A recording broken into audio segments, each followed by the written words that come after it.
Every day you put your life on the line to protect and serve. Who's protecting you? United Badges Insurance Services operates as a dedicated resource for the first responder public safety community. Serving thousands of first responders, United Badges offers a wide range of products including commercial insurance, group accident and health insurance, and personal insurance such as auto, home, renters, rental properties, vacation properties, boat, motorcycle, RVs, flood, and umbrella. United Badges serves active and retired public safety personnel, public safety agencies, public safety associations, public safety support businesses, and public safety families and friends. Experience the United Badges difference. Call 800-566-5990 or visit unitedbadges.com to request your free insurance quote today. United Badges Insurance Services is a proud strategic partner of the Florida Deputy Sheriff's Association. Applicants are individually underwritten by each respective insurance carrier and subject to insurance policy terms and conditions. Not available in all states. Promotional material for descriptive purposes only. Welcome to The Tactical Pause, the official podcast of the Florida Deputy Sheriff's Association. I'm John Creamer, Deputy Executive Director of FDSA. Each episode, I sit down with law enforcement thought leaders to tackle critical issues shaping the future of public safety. Together, we'll explore key topics that empower law enforcement professionals to navigate challenges, lead with confidence, and advance their careers. Take a pause, gain valuable insights, and lead your career with purpose. Thanks for listening. And joining us now on A Tactical Pause is Larry Beresnoy. Larry is the president of TacOps, and Larry is our guest for this afternoon. And Larry, tell us more about TacOps, how you got in law enforcement, and how you got involved with the Florida Deputy Sheriff's Association. Sure. Well, thanks for having me. Congratulations on your new podcast. I appreciate it. Yeah, so I was a police officer with the City of Middletown Police Department. Prior to that, I worked for a sheriff's office, the Orange County Sheriff's Department, which was my local sheriff's office. I got started there as a deputy sheriff working corrections, and I did that for about a year, and then I was hired as the to work out front, which they called it, which basically meant I worked on the road. And I did that until I got hired with the City of Middletown Police Department in Orange County, New York. It's about an 80-man department. And I retired from there 20 years later. So during my career, I primarily worked narcotics. I went pretty quickly to narcotics. And then we started a SWAT team, and I joined the SWAT team and moved up through the ranks in the SWAT team from team leader to assistant team commander. So I pretty much ran the team, ran the training while I worked narcotics. And during a SWAT school that I went to with some of the guys from the team, we always heard about the NTOA and various organizations. California had a tactical association, and Texas had a pretty good one. And Florida obviously has the SWAT association. I'd always wondered why New York didn't have a SWAT association. And I thought, it might be something to try to put together. So I spoke to some guys from various agencies, from the cities to counties to some local jurisdictions. I found some guys that were involved in tactics on the NTOA, which is the National Tactical Officers Association members message board. And we started putting it together, and we quickly grew to over 3,000 members. And at that point, we started our first conference in Poughkeepsie, New York, and it went well. It was very successful, and it kind of grew from there. So this year, I believe for New York, we're on 18 years doing the conference. And, as I started getting towards retirement, which was in 2013, I thought, well, hey, what am I going to do, while I'm retired or, from law enforcement? We always joked at the agency, like, what are you going to do? And a lot of guys were like, I'm going to work at Home Depot, and be a greeter or something like that. They wanted some type of job like that. So I kind of figured with the success of the conference, maybe I could replicate that elsewhere. And I just happened to be in Virginia and met a guy who is the president of the National Capital Region SWAT Association. And he was looking to do a conference, but didn't know how to do it. And he represented the 22 SWAT teams around the nation's capital.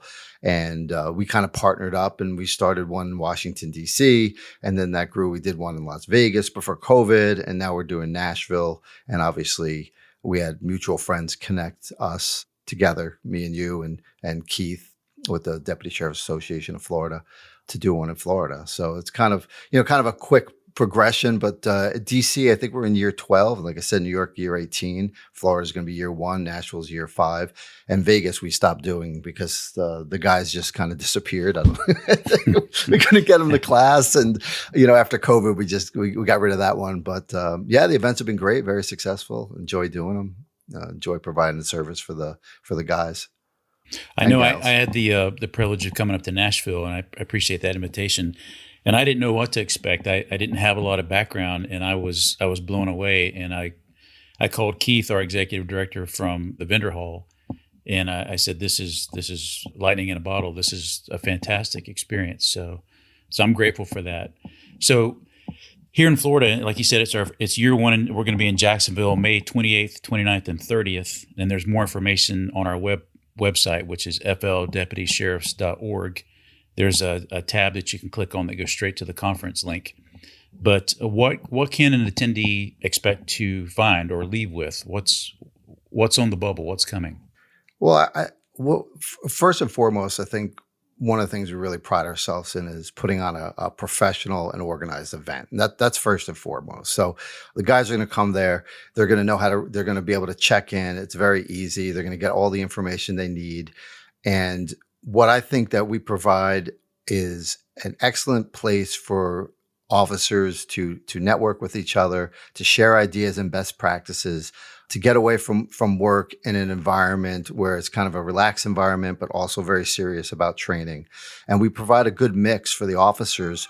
We have over 50 different training tracks, so they'll be able to build their agenda each day on what specifically they need. So if an officer is part of a sniper team, he can select sniper training. If he wants to learn about defensive tactics or firearms, he can do that. We also have incident debriefs.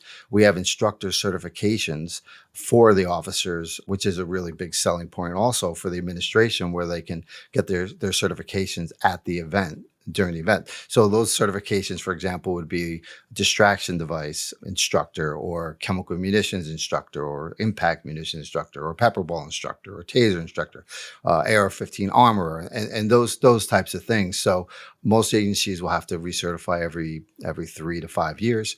So we also provide that for them. It's cheaper to come to the conference and actually recertify with the manufacturers. So it's definitely a good bargain as well. And, we also offer, like I said, the debriefs and other practical application training, keynote training. So it's just a really good mix, and the guys can build their agenda, and I think they really enjoy that. We also make it a one-stop shop, so when they come in, they really don't have to leave the hotel. We provide meals for them each day in the trade show hall. We provide an evening networking event. If they have to go to offsite training, we'll provide shuttles for them. So a lot of times agencies will, let's say they'll send 4 guys in a car, and they have different trainings at different locations. They don't have to worry about who's taking the car, how are they getting to the offsite training. We provide all of that for them. So it's a really nice, well put together event. I think the guys will see that and appreciate that. And we'll be right back. SaferWatch and law enforcement. SaferWatch is a powerful tool that enhances public safety by improving communication between law enforcement and the community it serves. Through the SaferWatch platform, agencies can send real-time emergency and non-emergency alerts, keeping residents and visitors informed about critical incidents, safety advisories, and community updates.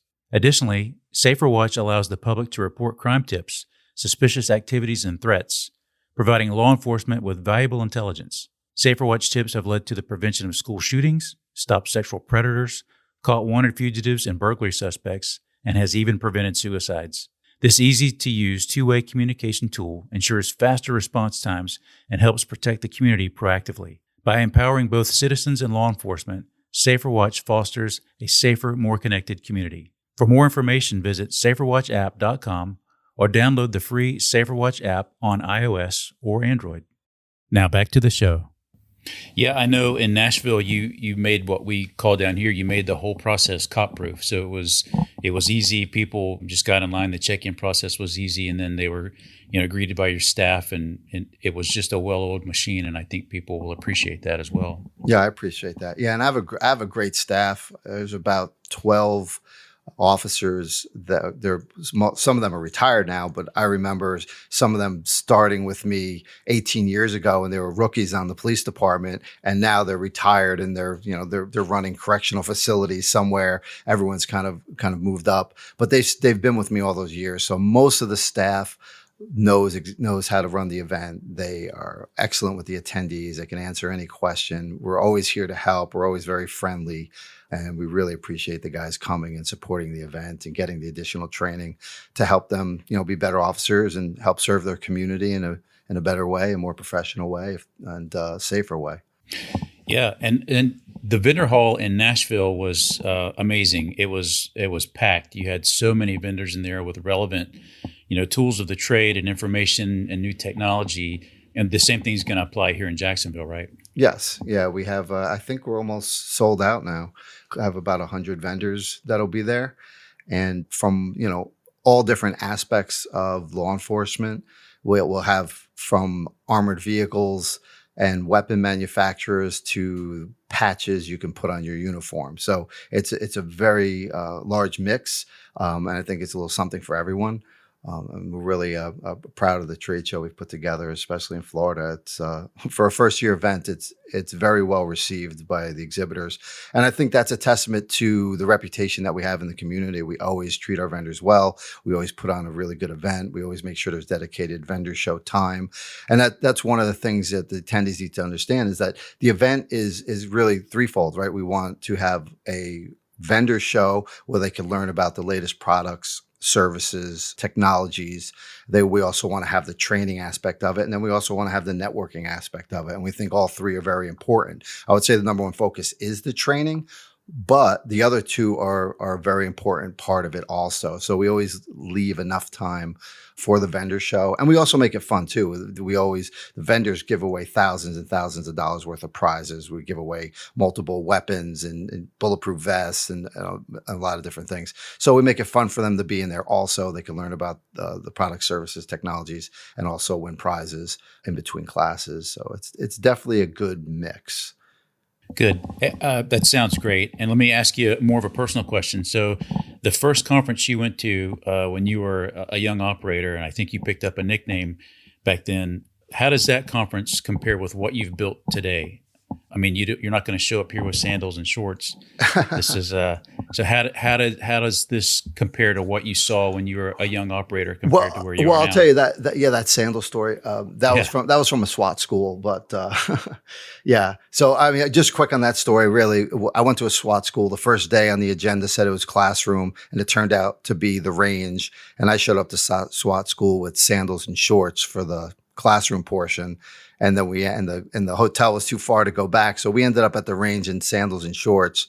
And the instructors were up on the catwalk on the TAC house, and they were calling me Tactical Jesus was the nickname that they had, which I thought was very funny. But yeah, no, that wasn't a conference. That was a SWAT school. What people are shocked to hear actually is that before I did my first conference in New York, which was very successful for a first year event, I had never been to a law enforcement conference. So I had no idea, I didn't follow any formula. I didn't mimic any event. And I just put it together how I thought it should be. And, it's interesting that since then, many, many associations and conferences have followed my formula. And it all came from just as a law enforcement professional, what would I like to see when I go to an event? And that's how we did it. And the guys liked it, and we've continued with that formula. It's amazing. I didn't know that, and that makes it. I understand now why it's even more fun to attend the conference. So I appreciate you sharing that story. If one of our listeners wanted to know more about you or about TacOps, where could they find that information? Sure. We have all the events at swatconference.org, and you can find information on all 4 events. And also a link to the Florida website, which is a separate website, but it's all linked from swatconference.org. Okay. Larry, thank you so much for taking the time out today. We are very excited about this conference. We look forward to seeing you in Jacksonville, May 28th, 29th, and 30th. And for more information about the Florida Deputy Sheriff's Association, visit us at fldeputisheriffs.org. Thanks for having me, John. Oh, yeah, Larry. Thank you. Thank you for listening to The Tactical Pause, the official podcast of the Florida Deputy Sheriffs Association. FDSA proudly serves over 25,000 deputy sheriffs across the state with legal benefits, vital training, and financial assistance in times of need. You can listen to previous episodes at fldeputysheriffs.org or wherever you get your podcasts. If you've enjoyed the show, please leave us a review and encourage your friends, coworkers, and those in the law enforcement community to listen as well. To learn more about the Florida Deputy Sheriffs Association and how we serve those who serve, visit our website at fldeputysheriffs.org.